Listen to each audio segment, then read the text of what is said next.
So, what do you think is more powerful, your own gut feeling or a cold, hard mathematical formula? That's exactly the question we're diving into today. That fascinating line where our human intuition just breaks, and the beautiful, sometimes strange world of algorithms has to take over.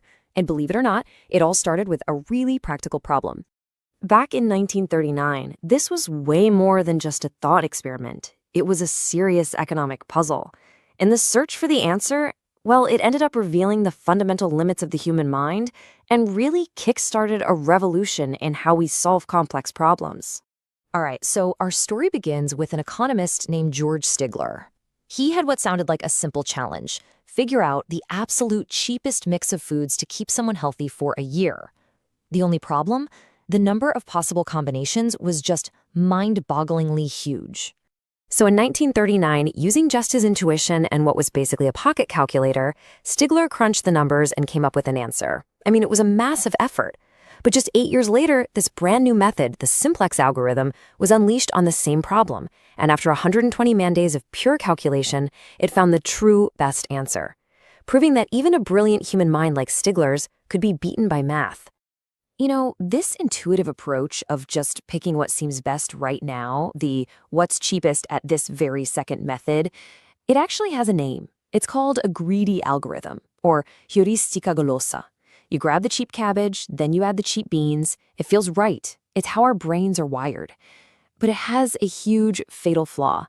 It's so focused on the next step that it completely misses the big picture. 24 cents. That's it. It seems like nothing, right? Who cares about 24 cents? But that tiny gap, that's everything. It represents the vast distance between a really, really smart guess and pure mathematical perfection. It's the proof that our intuition, even when it's at its best, has a breaking point. So, why is this so hard for us? Well, the culprit has this perfectly dramatic name: combinatorial explosion, or explosión combinatoria. See, with every new food you add to the list, the number of possible diets doesn't just go up, it explodes. It grows exponentially into a number so gigantic that no human could ever check them all. Stigler was basically wrestling a mathematical monster without even knowing it existed. Okay, and just when you thought it was tricky, this is where things get way more complex.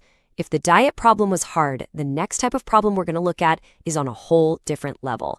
The difference is as simple but also as profound as the difference between liquids and solid bricks. So on one hand, you've got continuous problems, like blending different types of oil. You can use 1.45 liters or 1.46, any tiny fraction you want. For an algorithm like Simplex, these problems are, relatively speaking, easy. But then you have discrete problems. Think about placing burrito trucks around a city. You can't place half a truck at a location. It's either a yes, 1 truck, or a no, 0 trucks.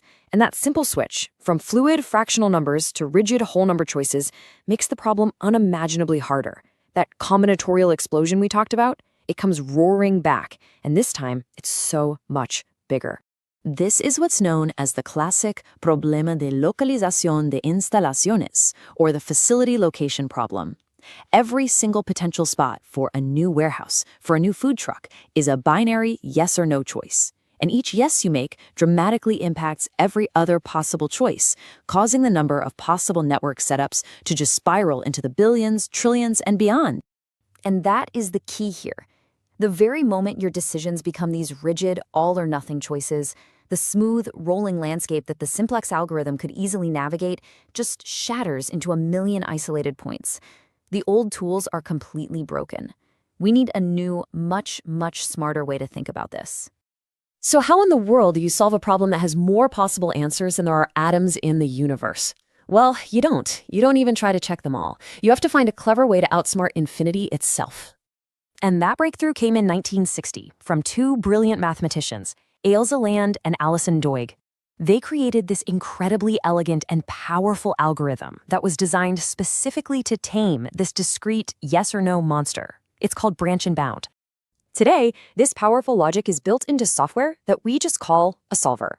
You can think of the solver as the intelligent agent, the engine that executes the branch and bound strategy for us, navigating that impossible web of decisions. So how does it actually work? Well, it's like this brilliant 3-step dance.